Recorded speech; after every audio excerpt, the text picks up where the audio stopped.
성경 말씀 보시겠습니다. 오늘 은혜 받을 말씀은 지난 시간에 이어 시편 23편 1절부터 다시 한번 6절 말씀까지 읽도록 하시겠습니다. 구약성경 818페이지에 있는 말씀 시편 23편 1절부터 6절 말씀까지 우리 다같이 말씀을 읽겠습니다. 시작. 여호와는 나의 목자시니 내게 부족함이 없으리로다. 그가 나를 푸른 불밭에 누이시며 쉴 만한 물가로 인도하시는도다. 내 영혼을 소생시키시고 자기 이름을 위하여 의의 길로 인도하시는도다. 내가 사망의 음침한 골짜기로 다닐지라도 해를 두려워하지 않을 것은 주께서 나와 함께 하심이라. 주의 지팡이와 막대기가 나를 안위하시나이다. 주께서 내 원수의 목전에서 내게 상을 차려주시고 기름을 내 머리에 부으셨으니 내 잔이 넘치나이다. 내 평생의 선하심과 인자심이 반드시 나를 따르리니 내가 여호와의 집에 영원히 살리로다. 아멘. 할렐루야. 오늘 이 시간에도 하나님께서 우리에게 은혜 주실 줄 믿습니다. 다시 한번 우리 옆에 뭔가 인사하십시다. 오늘도 말씀으로 은혜 받으세요. 하나님이 우리를 도우십니다.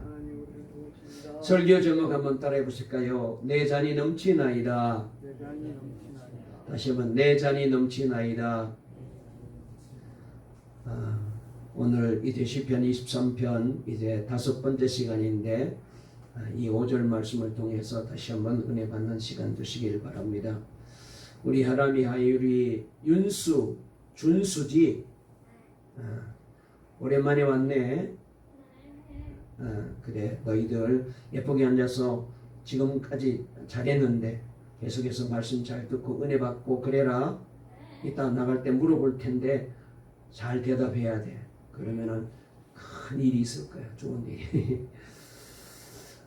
시편 23편을 한 절 한 절 강의하면서 제가 참 깨달은 것이 많습니다. 목사인 제가 이런 얘기를 해서 참 부끄럽기도 하고 제가 예수를 거의 이제 내 나이만큼 이제 믿었는데 제가 그렇게 믿었다는 것이 정말로 참 창피할 정도로 이 말씀을 제가 수도 없이 설교했는데 이번에 하면서 더 깊은 감동을 받아요. 제가 이제 정말로 집회도 많이 다니고 또 신학교에서 학생들에게 강의도 하고 또 이제 미국에서 박사학위까지 받았다는 내가 이 말씀을 다시 한번 이렇게 새롭게 느끼고 깨닫게 되었다니 제 자신이 너무나도 이 말씀에 대해서 너무나도 소홀히 했다. 너무 쉽게 이 말씀을 봤다라는 생각을 다시 한번 이번에 하게 되었습니다. 여러분 특별히 이번에 이 시편 23편을 강의하면서 제가 깨닫게 된 것은 이 시편 23편의 진정한 은혜, 깊은 은혜를 잘 몰랐다는 그런 생각을 많이 하게 되었습니다. 한 절 한 절 이렇게 말씀을 나누어 묵상해 본 뒤로 갈수록 은혜가 더 크고 뒤로 갈수록 은혜가 더 깊고 뒤로 갈수록 이 말씀이 얼마나 감동을 주고 힘을 주는지 몰라요. 오늘 우리가 이제 은혜 받을 말씀은 5절 말씀인데 이 5절 말씀을 보시면 1절보다도 더 은혜가 크다라는 생각을 해보게 됩니다. 우리가 1절에서 여호와는 나의 목자시니 내게 부족함이 없으리로다. 부족함이 없으리로다. 이 말씀에 우리가 얼마나 은혜 받았습니까? 그런데 사실 이것은 너무나 엄청난 고백이고 놀라운 고백인데 여러분 성도들 중에는 말이죠. 이 고백조차도 안 되는 사람들이 너무 많이 있어요. 한국 교회 교인들 중에 제가 다 조사해보고 물어보진 않았지만은 아마도 이 고백이 제대로 된 고백을 하는 사람이 그렇게 많지 않으리라고 생각이 됩니다. 그런데 오늘 5절 말씀은 부족함이 없으리로다라는 이 말씀이 아니라 이렇게 말합니다. 주께서 내 원수의 목전에서 내게 상을 차려주시고 기름으로 내 머리에 부으셨으니 내 잔이 넘치나이다. 그랬어요. 야, 얼마나 놀라운 말씀인지 여러분 한번 이 말씀을 곰곰이 한번 이제 되씹어 보십시오. 얼마나 놀라운 말씀인지. 내 잔이 넘치나이다. 한번 저를 따라해 보실까요? 부족함이 없으리로다.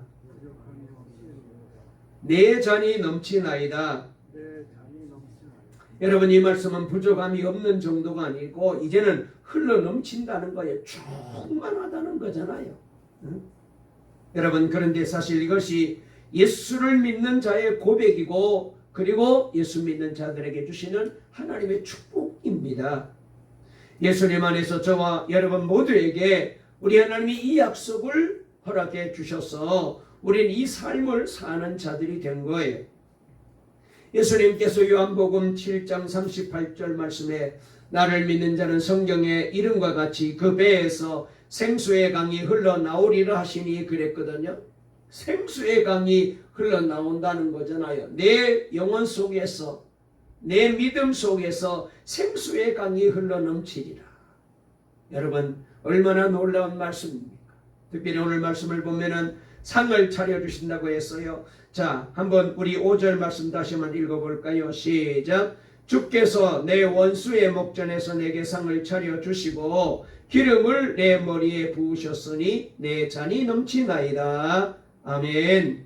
여기 상을 차려주셨다라는 말은 식탁을 말하는데 잔치를 베풀어 주셨다, 그런 말 뜻으로 우리가 이해할 수 있습니다. 그리고 기름으로 내 머리에 바르셨으니라는 말은 고대 근동 풍습 가운데 손님이 집으로 들어올 때에 주인이 입구에 서서 그래서 손과 발을 씻어주시고 그리고 귀한 손님에게는 머리에 기름을 발라서 당신은 참 귀한 분입니다라고 정중하게 맞아들이는 이 풍속이 있어요. 우리는 뭐 이런 풍속이 없습니다만은, 그래서 아무나 기름을 발라주는 게 아닙니다. 귀한 손님에게 머리에다가 기름을 발라서 당신은 우리에게 소중한 분입니다. 정중하게 당신을 맞이합니다. 그렇게 맞이하게 되는 것입니다. 여러분, 예수님께서도 시몬이라는 바리새파 사람의 집에 손님으로 초대받아 가셨는데 이 시몬이 예수님을 이렇게 맞이하지 아니했어요. 그런데 마리아가 향유 담은 옥합을 깨뜨려 예수님의 발에 붓고 자기의 머리털로 예수님의 발을 씻기는 이 모습을 보니까 시몬이 못마땅해 합니다. 아니, 왜 저렇게 하지? 저 여자가 얼마나 부족한 여자인데. 그때 예수님이 이렇게 못마땅해 하는 시몬을 향하여 말씀하시기를 너는 내 머리에 감람유도 붓지 아니했다. 다시 말해서 너는 나를 정중하게 맞이하지 않았어.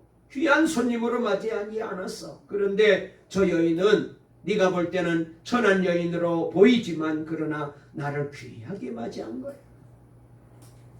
예수님이 지적하셨습니다. 내 잔이 넘친다는 표현은 주인이 손님의 잔에다가 포도주를 넘치도록 따라주는 그런 말인데 아쉬움이 없는 풍성한 접대를 뜻하는 그런 말씀입니다. 여러분, 하나님을 목자로 삼고 사는 자들에게는 하나님께서 이런 복을 주신다는 거예요. 여러분, 예수를 우리가 진심으로 제대로 믿는다면 우리가 바로 이 복을 누리며 사는 자들이어야 돼요. 또 원수의 목전에서라는 말은 언뜻 이해가 되지 않지만 전쟁에서 승리하여 적국의 왕을 포로로 잡아와서 무릎을 꿇리고 있는 상태에서 승전 축하 잔치를 벌이는 그런 장면을 상상해 보시면은 아마도 이해가 될 거예요. 다윗에게는 실제로 이런 일이 있었습니다. 사무엘상 24장, 25장, 26장에 보면은 다윗이 자신을 죽이려고 광야까지 쫓아온 사울 왕을 2번이나 죽일 수 있었는데 살려준 일이 있잖아요. 한 번은 다윗 일행이 동굴 속에 숨어 있었는데 하필 사울 왕이 다윗을 쫓아다니다가 그 굴 속에 들어와서 용변을 보았던 그런 때가 있었잖아요. 이때 다윗의 부하들은 사울 왕을 죽이자고 성화였지만 다윗은 하나님의 기름 부은 왕을 내 손으로 죽일 수 없다라고 사울왕의 옷자락만 칼로 살짝 베고 나서 사울왕이 굴에서 나가자 뒤에서 사울왕을 이렇게 부릅니다. 사무엘상 24장 11절에 보면은 내 아버지여 보소서 내 손에 있는 왕의 옷자락을 보소서 내가 왕을 죽이지 아니하고 겉옷자락만 베었은즉 내 손에 악이나 죄가가 없는 줄을 오늘 아실지니이다. 사울왕이 이 말을 듣고 깜짝 놀랍니다. 얼마든지 자기를 죽일 수 있었는데 다윗이 자기를 죽이지 않았다는 거잖아요. 이 놀라운 사실을 알고 난 다음에 사울왕이 이렇게 말합니다. 사무엘상 24장 17절 이하에 보면은 나는 너를 학대하되 너는 나를 선대하니 너는 나보다 어렵다. 그러면서 이렇게 말합니다. 보라 나는 네가 반드시 왕이 될 것을 알고 이스라엘 나라가 내 손에 견고히 설 것을 안다. 알았으면 그만 쫓아다녀야 되잖아요. 포기해야 되잖아요. 그런데도 이렇게 말해놓고는 또 다윗을 죽이려고 쫓아다니다가 결국은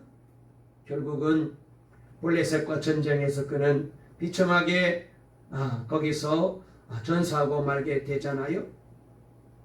이런 일이 사무엘상 26장에 또 한 번 있었습니다. 여러분 이 얼마나 통쾌한 순간입니까? 얼마든지 죽일 수 있었지만은 살려준 거잖아요. 다윗의 원수인 사울왕이 자기 입으로 다윗이 왕이 될 것이라고 말합니다. 여러분 이처럼 원수의 목전에서 하나님께서 상을 차려주시고 잔치를 벌여주신 거예요. 정말 5절 말씀처럼 하나님께서 원수의 목전에서 다윗에게 잔치를 베푸시고 머리에 기름을 부어주신 이 놀라운 사실, 그래서 다윗은 그러기 때문에 내 잔이 넘치나이다 라고 고백할 수가 있게 된 것입니다.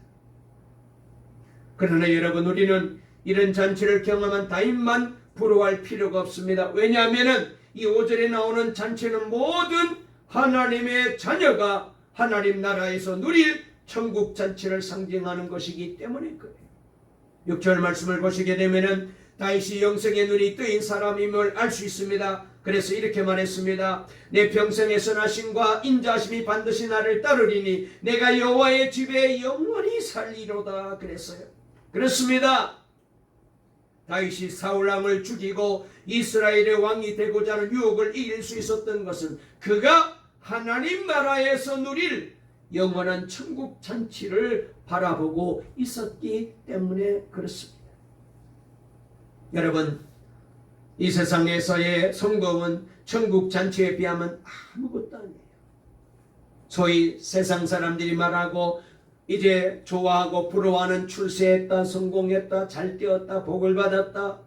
여러분 천국에 가면 별것 아니에요. 그게 그렇게 우리가 부러워했고 그렇게 나도 저렇게 되었으면 좋겠다 그렇게 했던 그런 것들이 주님 앞에 가면 아무것도 아니에요. 비록 사울 왕을 살려주어서 이 세상에서 왕이 되지 못한다 하더라도 다윗에게는 아무 상관이 없었습니다. 왜요? 하나님의 잔치에 초대받고 있었기 때문에 그래요. 이런 믿음을 가진 사람은 이 세상에서 사는 것이 달라요. 천국에 가서야 내 잔이 넘칩니다라는 것이 아니라 지금 여기서부터 벌써 이 은혜 속에 다윗처럼 내 잔이 넘치나이다라고 고백하며 감격하며 사는 거죠. 에녹은 평생 하나님과 동행하다가 천국에 들려 올라갔잖아요. 창세기 5장 24절에 보니까 에녹이 하나님과 동행하더니 하나님이 그를 데려가심으로 세상에 있지 아니하였더라 그랬어요. 에녹이 죽지 않고 천국에 들려 올라간 것만 차이가 나지 이 세상에서 하나님과 동행하다가 천국에서 영원히 하나님과 사는 것은 모든 성도가 다 똑같아요. 지금 나의 잔이 넘치나이다 고백이 안 되는 사람은 천국 잔치를 아직도 모르는 그런 사람입니다. 여러분 저와 여러분들을 위해서 하나님이 천국의 잔치를 준비하고 계셔요. 여러분 그 잔치는 이 세상에 무엇으로도 설명할 수 없습니다. 이 잔치를 알게 되면 세상의 모든 것들이 다 시시하게 보이죠.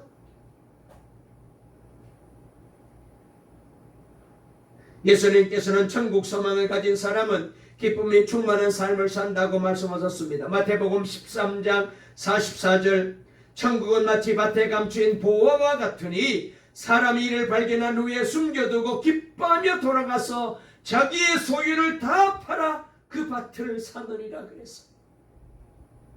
천국의 보화를 발견하게 되면 기뻐한대요. 거기에다가 다 투자하는 거예요.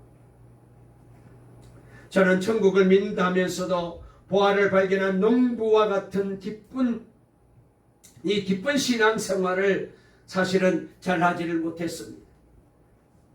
내가 소망한 것이 진짜 소망이 아니었던 것이죠. 예수님을 인격적으로 만나고 예수님과 동행하면서 비로소 천국 소망 때문에 기쁨이 충만한 걸 깨달았어요.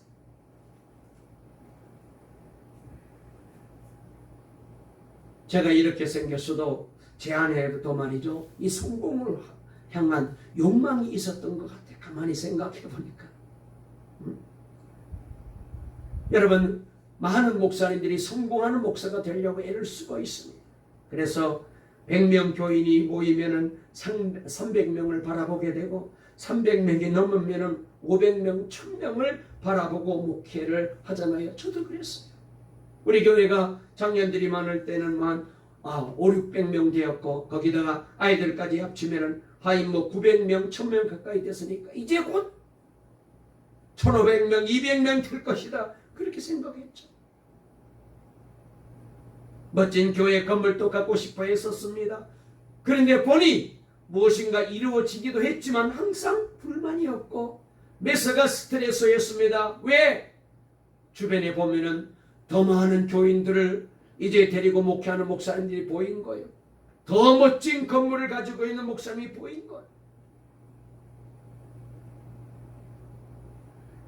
그러나 예수님을 만나고 나 죽고 예수로 사는 복음으로 살게 되면은 24시간 예수님을 바라보게 되면은 이렇게 고백합니다. 내게 부족함이 없으리로다. 그 큰 것이 많은 것이 아무 의미가 없다는 거예요. 내 잔이 넘치나이다 라는 고백이 나오게 됩니다. 천국이라는 보화를 찾았고 내가 이미 그것을 소유했음을 알았기 때문이죠. 요한복음 4장 말씀을 보게 되면은 예수님이 이제 제자들과 함께 사마리아 수가성 동네로 가셨잖아요. 마침 점심때가 되어서 예수님은 우물 곁에 쉬고 계시고 제자들이 마을로 들어가서 점심거리를 구하고 있었는데 마침 그때에 한 여인이 물을 길러 우물가로 나왔어요. 여러분, 이제 이스라엘 나라는 낮에는 절대로 물 길러 다니지 않습니다. 너무 뜨겁기 때문에. 그래서 아침이나 저녁 때 선선할 때 물 길러 나오지 이 한낮 대낮에 물 길러 나오는 사람이 없어요. 만약 그런 사람이 있다면 뭔가 문제가 있는 사람이죠. 사람들을 피하고 사람들 접촉하기가 싫어하는 그런 가슴에 무슨 아픈 사정이 있는 그런 사람들이나 그 시간에 물 길러 나오는데 바로 그 여인이 그런 아픔을 가지고 있었잖아요. 이 여인은 우리가 잘 아는 대로 남자를 5번이나 바꾼 여자였잖아요. 그런데 이 여인이 예수님을 만났어요. 주님을 만나고 주의 말씀을 들었습니다. 그리고 나서 그가 동네로 뛰어들어가서 물동이를 버려두고 마을로 달려가서 자기를 향하여 손가락질하고 그래서 사람들 보기가 싫고 그 사람들 접촉하기가 싫어서 그래서 이렇게 한낮에 물을 길러 나왔던 이 여인이 동네로 들어가서 이렇게 말합니다. 여자가 물동이를 버려두고 동네로 들어가서 사람들에게 이르되 내가 행한 모든 일을 내게 말하는 이 사람을 와서 보라. 그는 그리스도가 아니냐 하니 그들이 동네에서 나와 예수님께로 와서 그래서 그 예수님을 만나고 그 동네 사람들이 예수님을 다 믿었어요. 더 이상 마음의 상처가 가득하고 도끼를 품은 말이 아니잖아요. 기쁨의 외침입니다. 인생의 참된 행복을 발견한 사람의 환희의 외침. 그 말이 내 잔이 넘치나이다. 그런 외침이죠. 인생의 참된 행복을 발견한 사람의 환희의 외침은 내 잔이 넘치나이다라고 외칩니다. 예수님을 만나고 이렇게 변한 것입니다. 예수님을 믿고 구원받지 못한 자에게는 천국이 있음을 알게 되면 기쁜 것이 아니라 두려워집니다. 아이고, 나는 저기 못 가고 심판받을 거야. 그러나 저와 여러분들은 아니잖아요. 그래서 아무나 천국 잔치를 누리는 게 아닙니다. 거기에 들어갈 믿음이 있어야 여러분 기쁨이 넘치는 거죠. 여러분, 천국을 소유하셨습니까? 그렇다면 다윗처럼 내 잔이 넘치나이다라고 누려야 됩니다. 아니, 우리가 천국에 가서 누릴 것이 아니라 이미 이 땅에서 우리도 다윗과 같이 이 고백을 하며 살 수 있어야 돼요. 천국 잔치를 누리며 살려면 예수님이 목자이심을 믿고 죽어라, 예수님만 붙잡고 살아야 됩니다. 우리의 목표는 푸른 초장, 잔잔한 시냇가 정도가 아닙니다. 목자이신 예수님이 함께 하시지 아니하시면은 아무리 정말로 그림 같은 푸른 초장이 있고 아무리 멋진 잔잔한 호수가 있고 시내가 있을지라도 여러분, 그 양에게 그것은 죽는 길입니다. 목자 없는 것은. 우리의 목표는 성공도 아닙니다. 우리가 원하는 것은 오직 예수님밖에 없어요. 한번 따라해 보실까요? 나에게는 오직 예수님뿐입니다. 아멘. 우리 옆에 뭔가 있으실까요? 우리에게 예수님이 전부입니다. 할렐루야. 이 신앙이 있어요. 그 사람은 날마다 내 잔이 넘치나이다 고백하며 살 거예요. 위대한 하나님의 사람 스펄전 목사님께서 이렇게 한번 설교하신 적이 있었습니다. 누가 나더러 제왕의 면류관을 쓰고 한 나라의 임금이 되라고 말한다면 나는 이렇게 대답하겠습니다. 나는 그러한 사소한 일에 마음을 쓸 시간이 없습니다. 아무나 이렇게 말할 수 있는 게 아닙니다. 여호와를 나의 목자로, 예수님을 나의 전부로 모시고 사는 사람만이 이 얘기를 할 수 있어요. 여러분, 대통령 되는 게, 왕 되는 게 얼마나 귀한 일입니까? 그래서 빌립보서 3장 7절부터 9절에 사도 바울이 이런 고백을 했어요.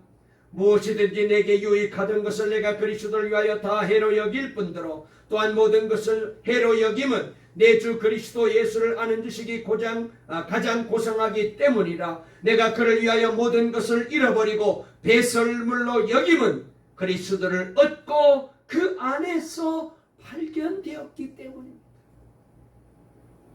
천국을 경험하는 것. 그랬기 때문에 사도 바울은 세상 사람들이 그렇게 귀하게 여기던 모든 좋은 배경들을 다 배설물처럼 버렸어요.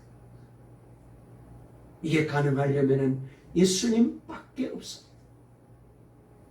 사도 바울이 삼층층에 올라가 역사의 미래와 예수님의 재림 계획을 다 알았잖아요.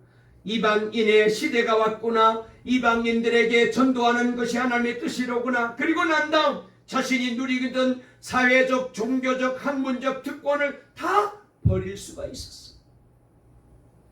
사명을 깨달은 사람에게는 한 나라의 임금이 되는 일도 사소한 일이 되는 것입니다. 사망의 음침한 골짜기라도 주님이 가시면 내 잔이 넘치나이다, 이 고백을 하며 주님과 함께 걸어가는 거죠.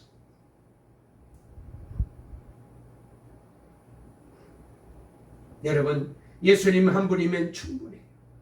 내 잔이 넘치나이다. 그렇습니다. 예수님이 목자이신 성도들은 환경과 여건과 상관없이 내 잔이 넘치나이다, 날마다 그렇게 고백하며 행복하게 기쁘게 사는 거예요.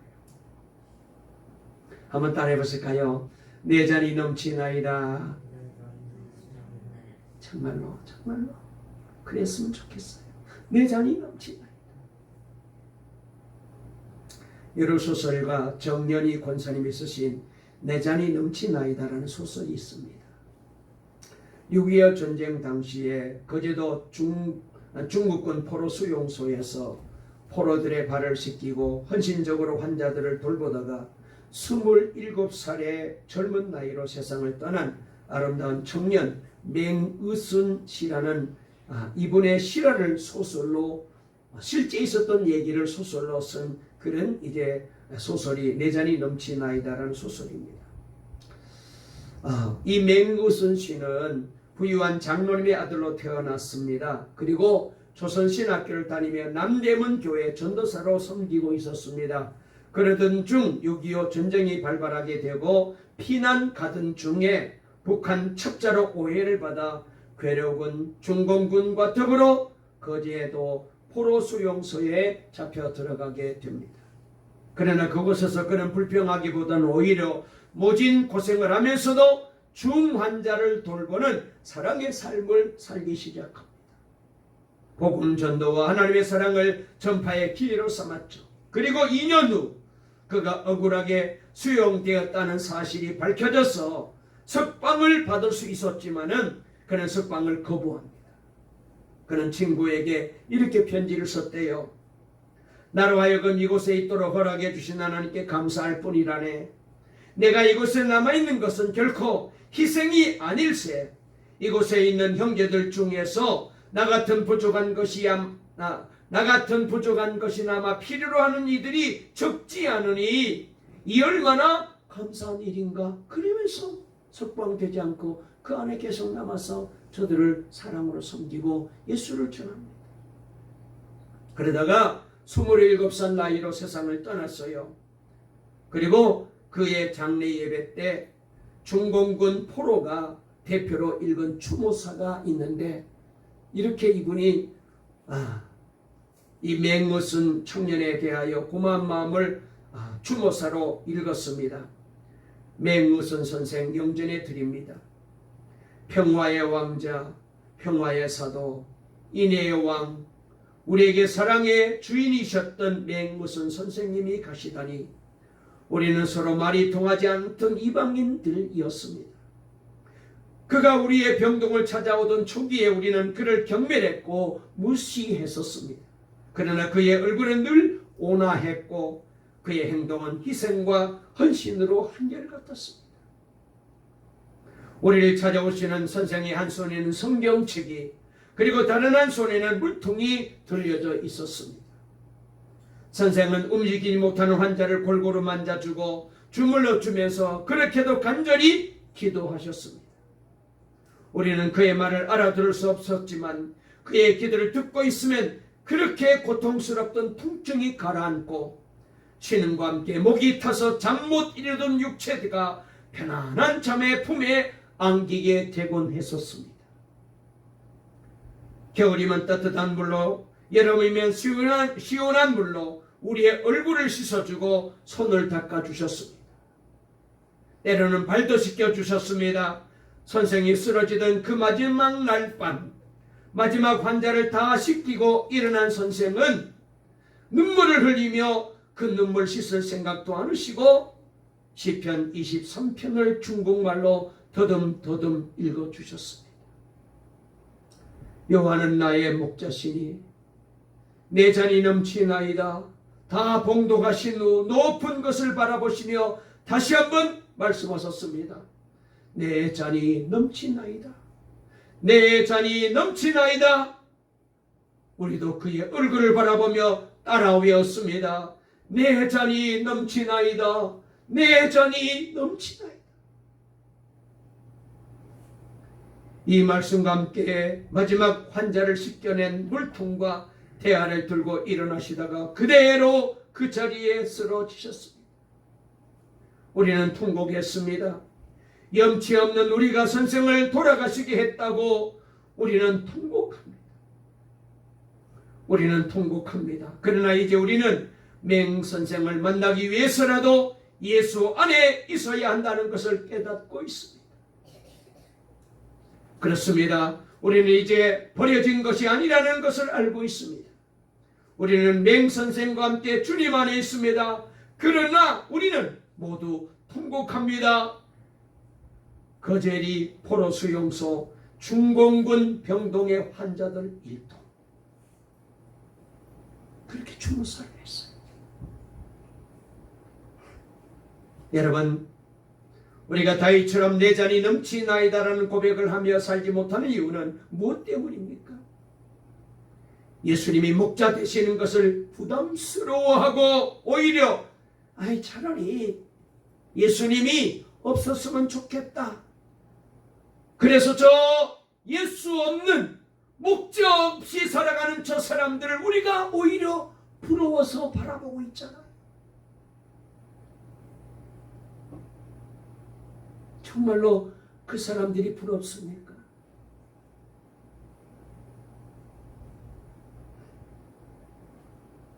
실제로 어떤 교회는 목자가 귀찮고 싫어하는 사람이 있습니다. 정말 큰 시험이고 너무나도 무서운 생각입니다. 어쩌려고 그런 생각을 하고 있을까요? 교회를 다닌다면서 어떻게 그런 생각을 하고 있을까요? 마귀는 교인들의 귀에 목자가 귀찮아, 목자가 부담이 된다 라고 자꾸 속삭여요. 좀 네 마음대로 살고 네가 가고 싶은 대로 살고 가고 싶은 대로 가고 주일도 범하고 마음대로 살면 되는데 예배 안 드리고 왜 그렇게 살아? 젊은 사람들 얼마나 봐봐 멋있게 살아. 저렇게 살아야지. 하와가 마귀의 유혹을 받았습니다. 가룟 유다도 마귀의 유혹을 받았습니다. 그 결과가 어떤 것이었습니까? 우리는 잘 알고 있습니다. 우리 동광의 성도 여러분, 저도 마찬가지고 우리 장남을 비롯한 한수 집사님, 권사님, 집사님들, 성도님들, 우리 청년들, 학생들, 어린아이들, 이제 정말로 세상이 부럽지 않아야 돼요. 그러려면 예수님 주시는 이 은혜가 있어야 돼요. 그래서 내 잔이 넘치나이다 주님께서 나와 함께 계셔서 이 고백을 할 수 있어야 돼요. 말로만 아닙니다. 신앙으로, 진심으로.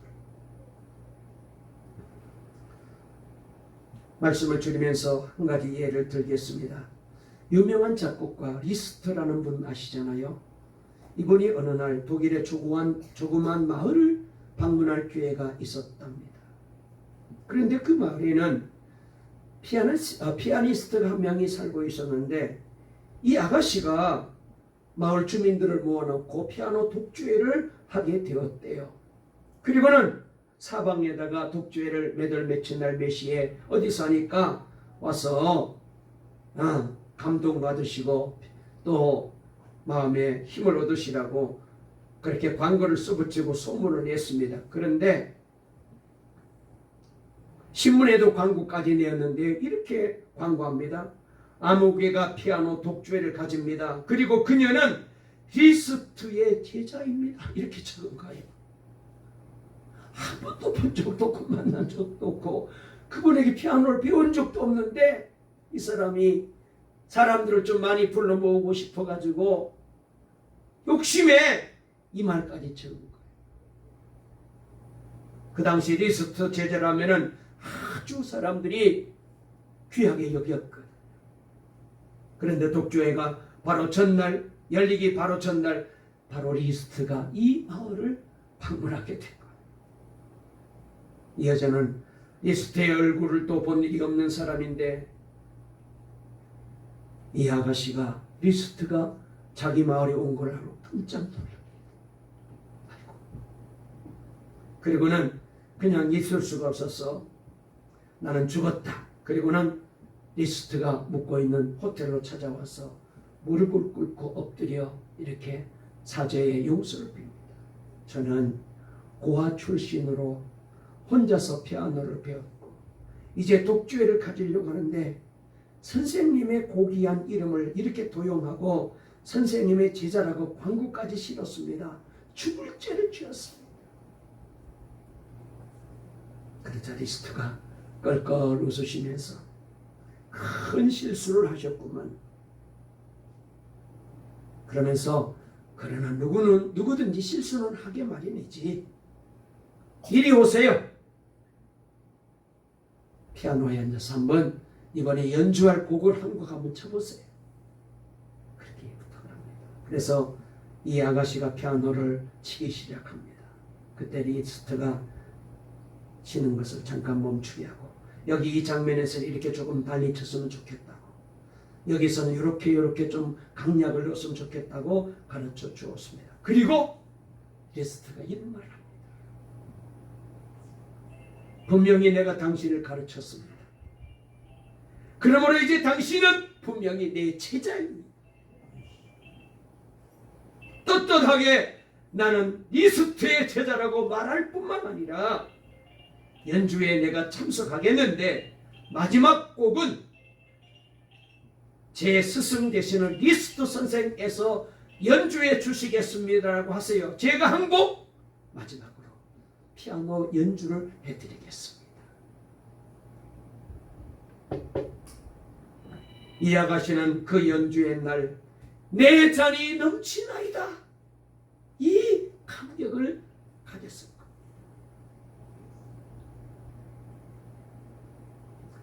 그렇다면 저와 여러분은 어떻습니까? 하나님은 독생자를 우리에게 구세주로 보내주셨잖아요. 그리고 예수님은 십자가에서 나 대신에 여러분 대신에 죽으셨습니다. 그리고 성령님이 내 마음에 오셨습니다. 이제 지옥 갈 자가 천국 가게 되었잖아요. 마귀의 자식 하나님의 자녀가 되었잖아요. 이것을 믿으면 내 잔이 넘치나이다 하지 않고 다른 말, 무슨 말을 할 수 있겠어요? 여러분, 예수님 한 분이면 충분해요. 내게 목자가 계십니다. 내겐 왕이 계셔요. 저는 예수님만 원합니다. 이 길이 살 길이거든.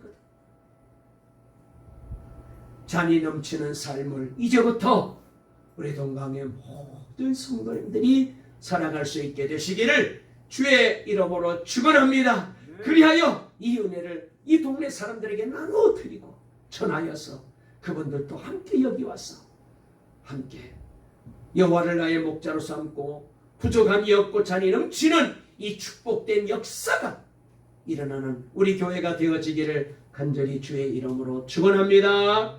축원합니다. 살아계신 하나님 아버지 감사합니다. 오늘 또 복되고 귀한 주의 날을 허락해 주시고 저희들을 사랑해 주셔서 주님 앞에 나와 예배할 수 있도록 은혜 주시고 복 주시니 감사합니다. 그렇습니다.